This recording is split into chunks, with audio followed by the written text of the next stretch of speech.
오늘 말씀은 요한복음 5장 41절에서 47절까지 말씀입니다. 나는 사람에게서 영광을 취하지 아니하노라.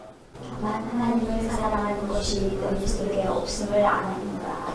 나는 내 아버지의 이름으로 왔음에 너희가 영접하지 아니하나 만일 다른 사람이 자기 이름으로 오면 영접하리라. 너희가 서로 영광을 취하고 유일하신 하나님께로부터 오는 영광을 구하지 아니하니 어찌 나를 믿을 수 있느냐. 내가 너희를 아버지께 고발할까 생각하지 말라. 너희를 고발하는 이가 있으니 곧 너희가 바라는 자 모세니라. 모세를 믿었더라면 또 나를 믿었으리니 이는 그가 내게 대하여 기록하였습니다. 그러나 그의 글도 믿지 아니하거든 어찌 내 말을 믿겠느냐 하시니라. 아멘. 얼마 전에 뉴스를 보았습니다. 출소한 지 2년이 경과되지 않은 한 남성이 직장을 구하지 못해서 너무 배가 고파 무인 그 판매점에서 소세지 9,600원을 이제 훔쳤다가 붙잡혀서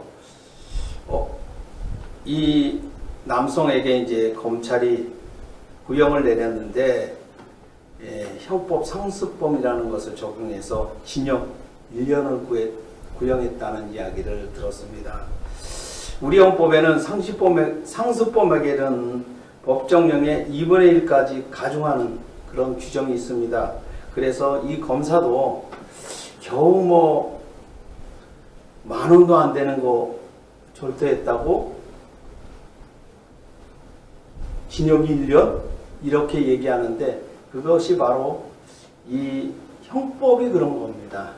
그래서 판사도 어쩔 수 없이 1년을 판결을 냈다라고 하는 이야기를 들었습니다. 이처럼 예수님께서도 마찬가지입니다.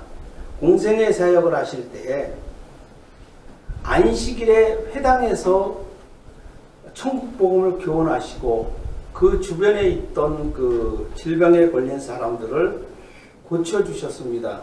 그러다 보니까 어떤 일이 자꾸 벌어지냐면 유대인들, 여기서 얘기하는 유대인들은 종교 지도자들을 얘기를 합니다.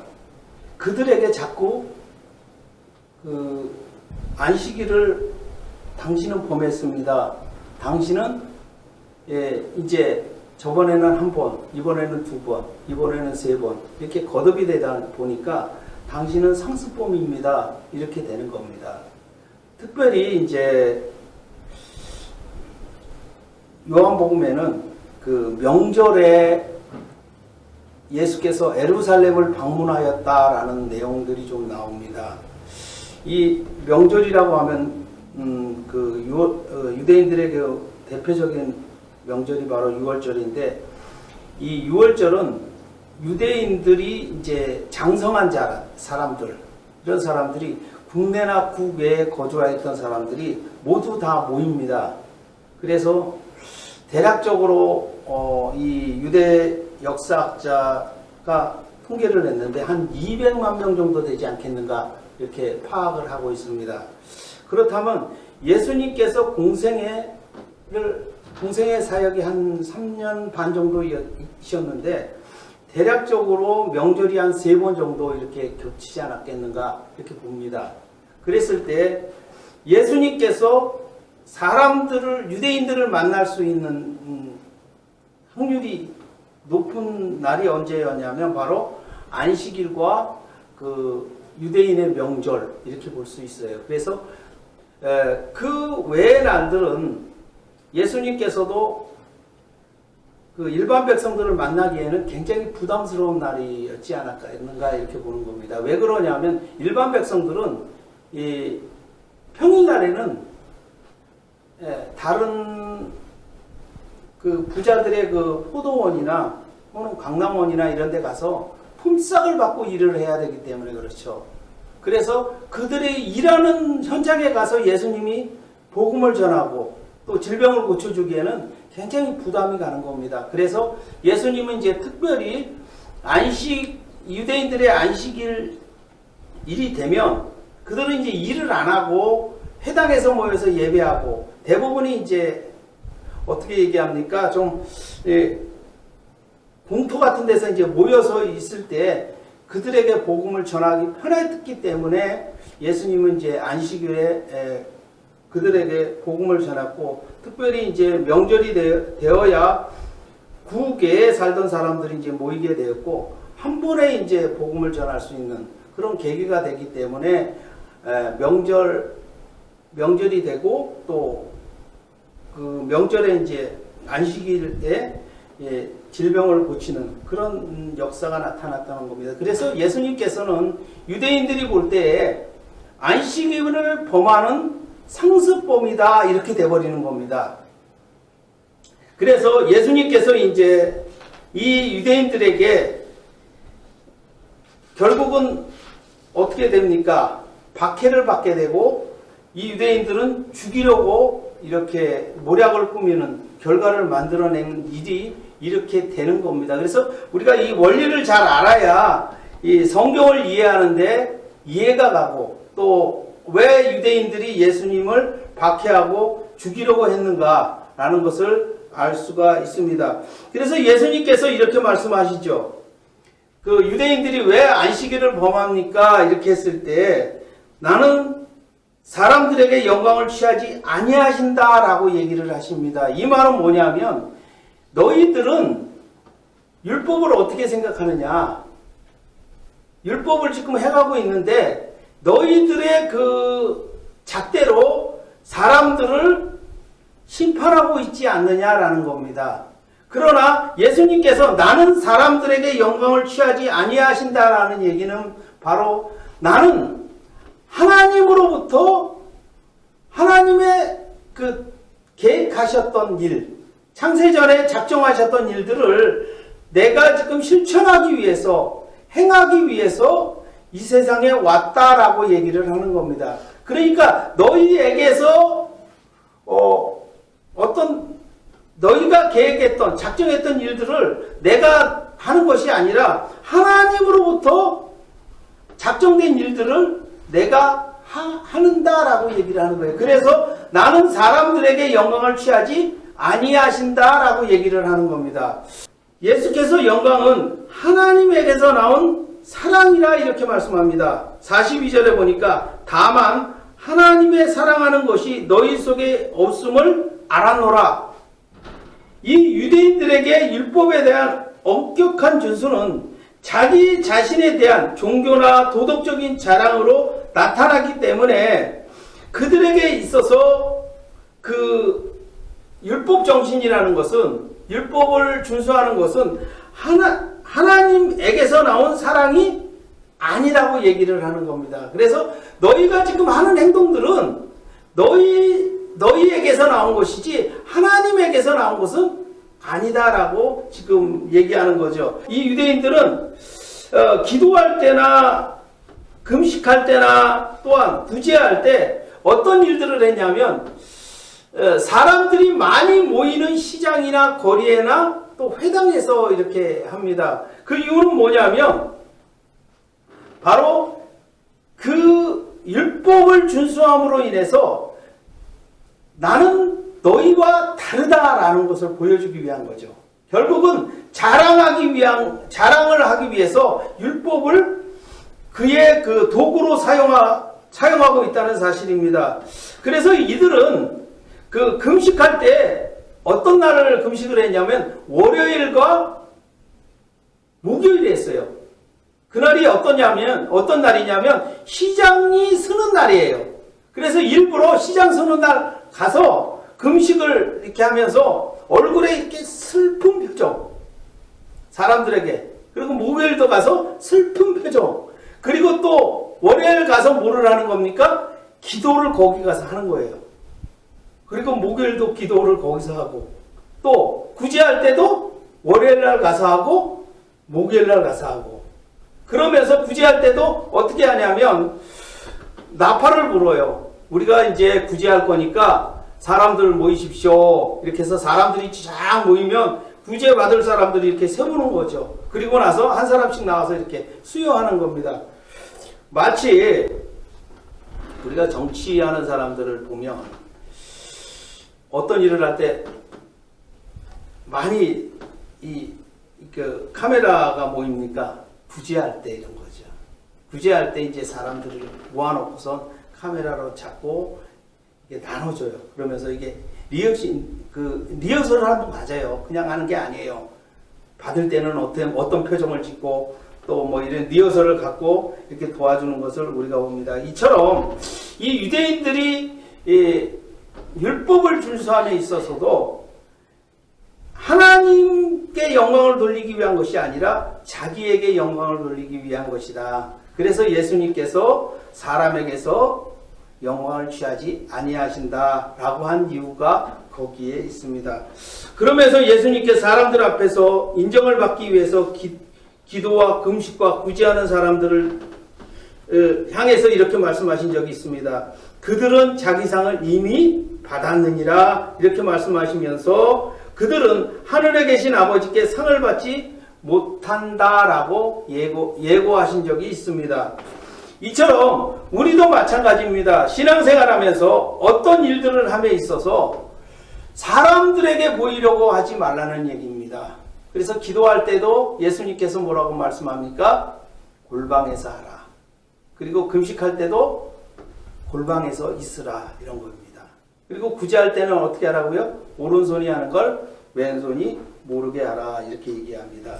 그러면서 예수님께서 하나님의 영광을 위해 오셨다라고 말씀합니다. 43절에 나는 내 아버지의 이름으로 왔으며 너희가 영접하지 아니하나 만일 다른 사람이 자기 이름으로 오면 영접하리라.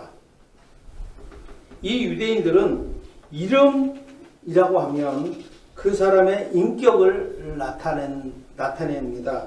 그래서 예수님께서 하나님의 이름으로 오셨다라고 표현하신 이유는 자신이 하고 있는 사역들이 사람들에게 영광을 받기 위함이 아니라 하나님의 영광을 위해 오셨음을 표현하는 내용입니다. 그러나 이 유대인들은 예수 그리스도를 영접하지 아니하고 박해하고 죽이려는 그런 마음을 먹었던 겁니다. 예수께서 차후에 일어날 거짓 선지자들을 두고 자기 이름으로 사람이 오면 유대인들은 영접할 것을 예고하고 있습니다. 이 거짓 선지자들은 뭘 얘기합니까? 사람들의 마음을 기쁘게 하죠.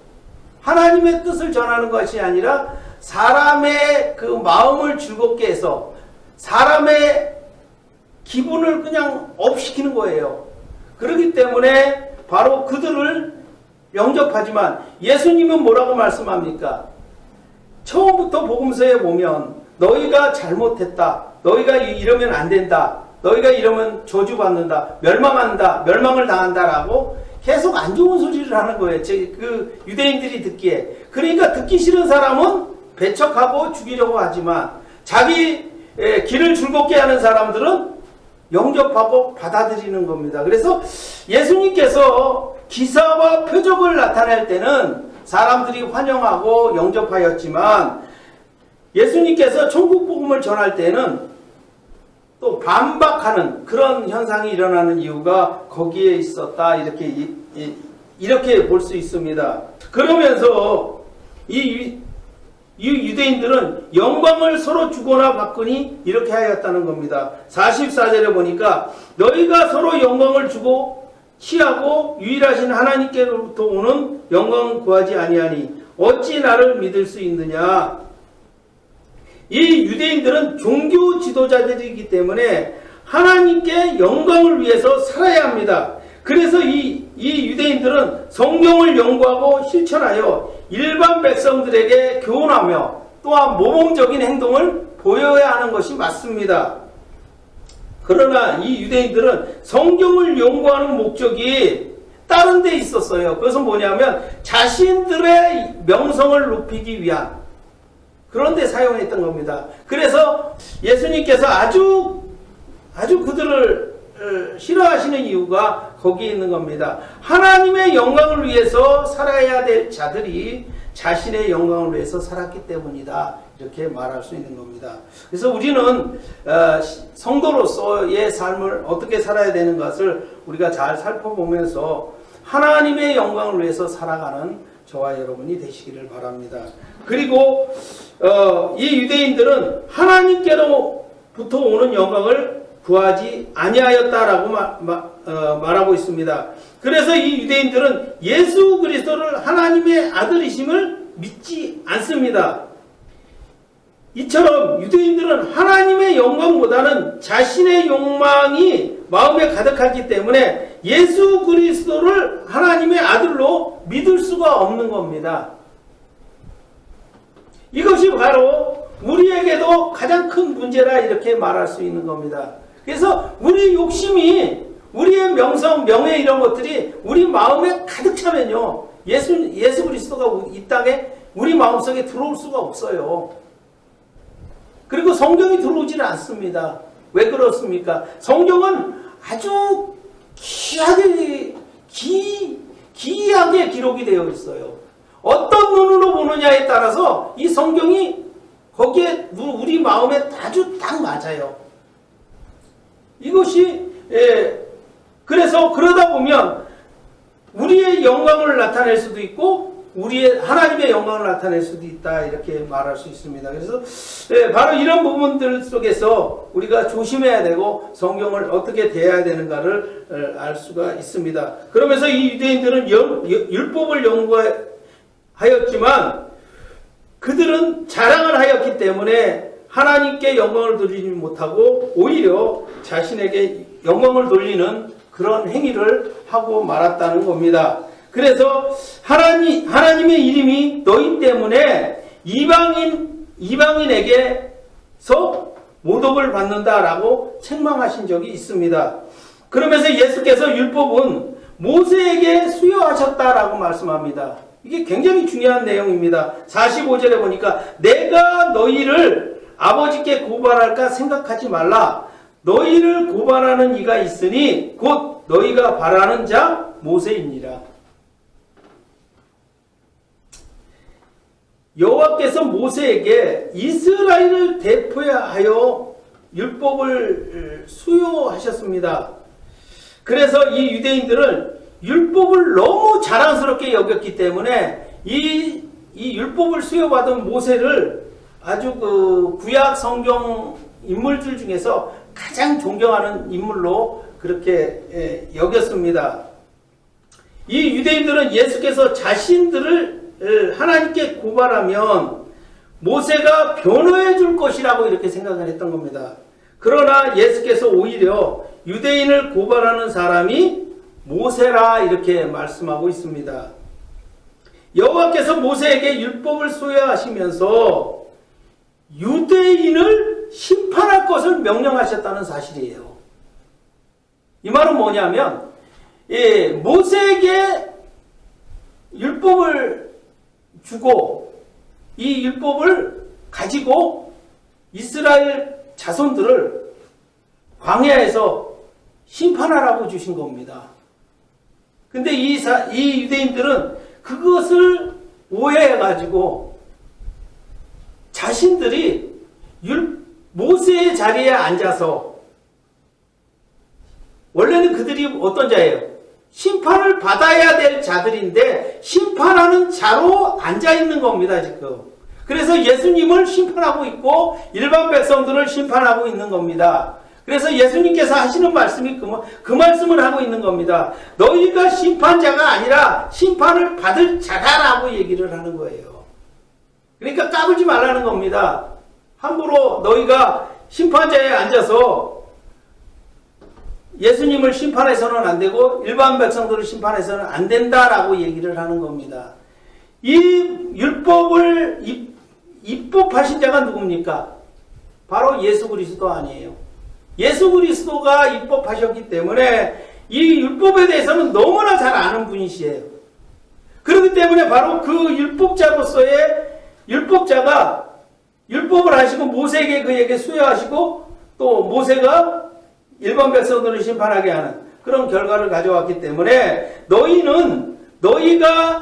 너희가 일반 백성들을 심판하는 것이 아니라 바로 너희가 심판을 받을 자라 이렇게 지금 얘기하고 있는 겁니다. 그러면서 이 모세가 예언했던 메시아가 예수 그리스도라 이렇게 얘기하고 있습니다. 46절에서 47절에 보면 모세를 믿었더라면 또 나를 믿었으리니 이는 그가 내게 대하여 기록하였음이라. 그러나 그의 글도 믿지 아니하거든 어찌 내 말을 믿겠느냐 하시니라.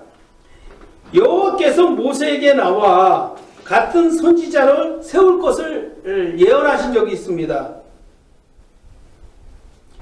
신명기 18장 15절에 보면 내 하나님 여호와께서 너희 가운데 내 형제 중에서 너를 위하여 나와 같은 선지자 하나를 일으키리니 너희는 그의 말을 들을지니라. 예. 이 모세가 예언하였던 나와 같은 선지자가 바로 예수 그리스도이십니다. 그래서 이 유대인들은 예수 그리스도를 모세와 같은 선지자로 이해를 했던 겁니다. 그러나 이 유대인들은 생명이 없었던 율법을 연구하면서 생명이 있었던 말씀을 배척하게 되는 겁니다. 그 이유는 뭐냐면 이 율법은 생명이 없어요. 우리가 교회 내에서 율법을 강조하다 보면 어떤 경우가 되냐면 사람을 다 죽여요. 왜? 이 율법을 지킬 수가 없어요, 사람들은. 그래서 상습범이 될 수밖에 없는 겁니다. 그러니까 결국은 어디까지 가요? 계속 죄가 가중되다 보면 박해를 하게 되고 결국은 죽이게 되는 그런 결과를 만들어냅니다. 그러나 예수님께서 말씀하셨던 말씀은 생명이 있어요. 생명이. 살리는 복음이라는 겁니다. 그래서 예수님께서 모세와 자신을 비교하면서 이렇게 말씀하신 적이 있습니다. 나는 모세와 다르다라는 겁니다. 모세는 어떤 자예요? 피조물이죠. 그리고 이렇게 말씀합니다. 히브리서 저자는 모세와 예수를 비교하면서 모세는 하나님 집의 사안이지만 예수께서는 하나님의 집을 맡은 아들이라 이렇게 말씀합니다. 그러면서 이런 내용이 나오죠. 이 히브리서에 보면 이 유대인들은 이제 천사를 예수님보다 더 우월하다고 생각을 했던 것 같습니다. 그래서 이 히브리서 기자는 이렇게 얘기하죠. 언제 아버지께서 내가 너를 낳았다. 천사를 보고 이렇게 얘기한 적이 있느냐 라고 합니다. 아들만 낳았다라고 하지 천사야나 모세에게는 낳지 않았다. 이렇게 얘기를 하는 겁니다. 만든 겁니다. 지으신 거죠. 이게 그래서 이 모세와 예수 그리스도와는 굉장한 차이가 있는 겁니다. 그렇기 때문에 이 유대인들이 모세보다 예수 그리스도가 열등하다 이렇게 생각했는데 그렇지 않다라고 얘기를 하고 있는 겁니다. 그러므로 우리는 늘 이 말씀을 보면서 어떤 생각을 합니까? 잘못 구약 성경을 인용하다 보면 어떤 결과를 만들어내냐면 우리도 모세와 같이 혹은 엘리야와 같이 혹은 엘리사와 같이 그렇게 훌륭한 사람이 됩시다 라고 그렇게 말씀을 듣기 쉽습니다. 그래서 나도 모세와 같이 되기를 원한다 이렇게 해서는 안 되는 겁니다. 성경은 모세나 엘리야나 엘리사가 다 뭐라고 얘기합니까? 하나님의 집에 사안이다라고 얘기를 하는 겁니다. 예수 그리스도는 하나님의 아들이라는 사실을 우리가 늦어서는 안 됩니다. 그렇다고 해서 하나님은 아버지가 되시고 예수 그리스도는 아들이 되기 때문에 이게 열등하지 않느냐 이렇게 해서는 안 되는 겁니다. 그 앞에는 뭐가 붙어요? 영원한 영혼이 붙어요. 영원성이 겁니다. 그래서 우리가 늘 이것을 잊어서는 안 됩니다. 이거는 우리가 편하게 우리가 알기 위해서 이렇게 표현하신 것이지 결국은 이 우열을 가릴 것이 아니에요. 동등하십니다. 그리고 하나이시라는 사실을 잊어서는 안 되는 겁니다. 자, 예전에 읽었던 그 레미젤라블이라는 굉장히 두꺼운 책이 있어요. 그래서 앞부분에 보면 이런 내용이 납니다. 장발장이 누이의 굶주린 가족을 먹여 살리기 위해서 빵 한 덩어리를 훔칩니다. 그 죄로 인하여서 19년 동안 감옥에서 복역을 합니다.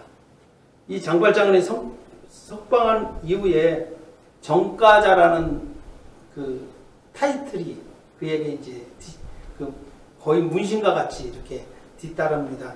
그러다 보니까 일자리도 구하지 못하죠. 그래서 어쩌다가 이제 교회 그 주교 밑에서 있다가 뭐를 훔쳐요? 은초대를 훔칩니다. 그거를 가지고 이제 전당포에다 갖다가 팔려고 하다가 결국은 경찰들한테 걸리죠. 결국은 이 일로 인해서 주교한테 이제 오게 됐고, 이 주교는 내가 이 사람에게 선물로 은초대를 주었다라고 얘기를 합니다.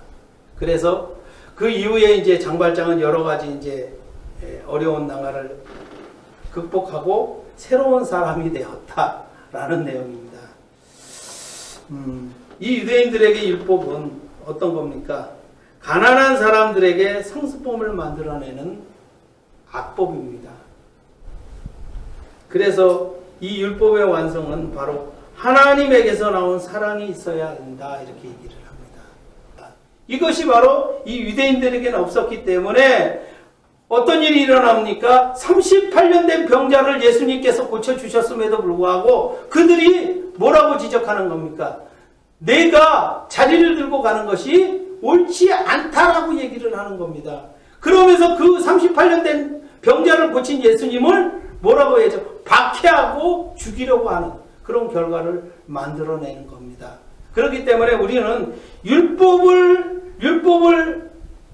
버려서도 안 되지만 그 율법을 너무 적용하다 보면, 사랑이 없이 적용하다 보면 사람을 박해하게 되고 또 죽이는 결과를 만들어내기 때문에 우리는 늘 이 율법을 적용할 때는 내가 심판자가 아니라 내가 재판을 받는 자다라는 사실을 깨달아야 됩니다. 그렇기 때문에 다른 사람을 정죄해서는 안 되는 이유가 거기에 있어요. 하나님께서만 심판자이십니다. 하나님께서만 심판하시기 때문에 마지막 때 예수 그리스도가 이 땅에 오셔서 우리를 심판하실 때 심판자로 이 땅에 오실 겁니다. 그것은 뭐냐면 아버지의 뜻에 맞추어서 심판하실 겁니다. 그러니까 늘 이 말씀을 기억하시면서 우리가 할 수 있는 것은 뭡니까? 내 이웃을 내 몸같이 사랑하는 겁니다. 다른 방법이 없어요. 심판하지 마시고 다른 사람을 사랑하는 저와 여러분이 되시기 바랍니다. 기도하시겠습니다. 하나님 은혜를 진심으로 감사합니다. 주님께서 사랑하여 주셔서 오늘 말씀과 같이 이 말씀대로 다른 사람을 심판하지 아니하고 서로 사랑하는 우리 동역교회가 될 수 있도록 주님께서 함께하여 주시옵소서. 예수님의 이름으로 기도드립니다. 아멘.